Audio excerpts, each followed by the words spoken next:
This is how you can use microneedling to boost your hair growth.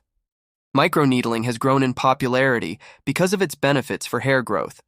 When this technique is combined with products like minoxidil, it can give very great results for both hair growth and even beard growth. Microneedling works by stimulating the scalp and triggering the body's natural healing processes. When tiny, fine needles puncture the scalp during a microneedling session, they create micro-injuries.